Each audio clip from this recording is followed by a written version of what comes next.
అందరికీ నమస్కారం. మరి రేపు 27వ తారీఖు జరగబోయే పట్టభద్రుల ఎమ్మెల్సీ ఎలక్షన్లో మరి కాంగ్రెస్ పార్టీ అభ్యర్థి ఊటుకూరు నరేందర్ గారు మరి పోటీ చేస్తూ ఉన్నారు.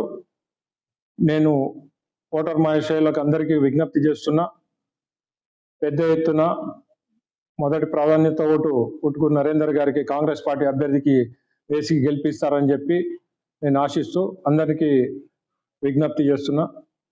మరి నిన్నటి రోజున సిరిపూర్ నియోజకవర్గంలో మరి ఓటర్లను అభ్యర్థించడానికి మంత్రి గారు సీతక్క గారితో పాటు వారు ఇక్కడికి రావటం జరిగింది. మరి నిన్నటి రోజున నేను లేను, మరి జిల్లా అధ్యక్షుడు ఎమ్మెల్సీ గారు అందరూ కలిసి ఇక్కడ మీటింగ్ చేసినారని చెప్పి నాకు కూడా తెలిసింది. నేను అధిష్టానంకి చెప్పడం జరిగింది. మరి ఇన్ఛార్జ్లే కీలకం నియోజకవర్గానికి అని చెప్పి ముఖ్యమంత్రి గారు పదే పదే చెప్తా ఉన్నారు. దాన్ని విస్మరించి మరి కొంతమంది పత్రికా మిత్రులు నన్ను కూడా అడగడం జరిగింది,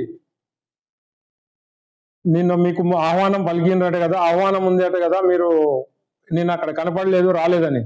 నాకు వాళ్ళు ఆహ్వానం పలికేది ఏంటండి? కాన్స్టిట్యున్సీకి ఇన్ఛార్జి నేను వాళ్ళకు ఆహ్వానం పలకాల. అటువంటిది ఒక 10 మంది దొంగల్ని పట్టుకొని మీటింగ్ చేసుకొని వెళ్ళిపోయినారు.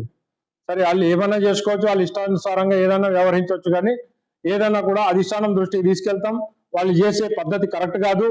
ఇక్కడ పార్టీని నమ్ముకొని పనిచేస్తున్న కార్యకర్తలు ఉన్నారు, నాయకులు ఉన్నారు. గతంలో 2-3 సార్లు హెచ్చరించాం. మాత్రం పట్టించుకోకుండా వాళ్ళు ఇష్టానుసారంగా దొంగలందరూ తయారు చేసుకున్నారు. గత ఎన్నికల్లో మేము 60,000 పైచీలకు 70,000 దగ్గర ఓట్లు వేయించడం జరిగింది.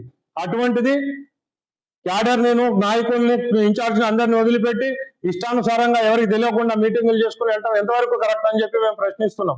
రేపు 23వ తారీఖు నాడు సీఎం గారిని, పిసిసి అధ్యక్షుల్ని, ఇన్ఛార్జ్ ఏఐసిసి సెక్రటరీ గారిని కలవనున్నాం. ఖచ్చితంగా వారికి ఇక్కడ ఏదైతే జరుగుతుందో, ఎమ్మెల్సీ గారు కానీ, ఇక్కడ జిల్లా పార్టీ అధ్యక్షులు విశ్వప్రసాద్ గారు కానీ, మరి ఇన్ఛార్జ్ మినిస్టర్ గారిని తప్పుదో పట్టించి ఇక్కడ తీసుకురావటం ఇది కరెక్ట్ కాదు. మేము ఎన్నోసార్లు చెప్తూ వస్తున్నాం. అయినప్పటికీ కూడా వాళ్ళు ఇష్టానుసారంగా వ్యవహరించడం కరెక్ట్ కాదని చెప్పి మేము చెప్తా ఉన్నాం. వినిపించుకోవట్లేదు. రేపు మరొకసారి అధిష్టానానికి కంప్లైంట్ చేస్తాం. ఏదేమైనప్పటికీ ప్రభుత్వం 6 గ్యారెంటీల్ని అమలు చేస్తూ ఉంది. మహిళలకి ఉచిత బస్సు ప్రయాణం కావచ్చు, రైతులకు రుణమాఫీ కావచ్చు, రైతు భరోసా కావచ్చు. ఈ అన్నిటితో పాటు దాదాపు ఈ 1 సంవత్సర కాలంలో దాదాపు 55,000 ఉద్యోగాలు ఇవ్వటం జరిగింది రేవంత్ రెడ్డి గారి ప్రభుత్వం. మరి అటువంటిది మరి ఇంకా ముందు కూడా ఈ 4 సంవత్సరాల్లో ఈ పట్టభద్రులకి మరి ఎన్నో రకాల అవకాశాలు కలగనున్నాయి.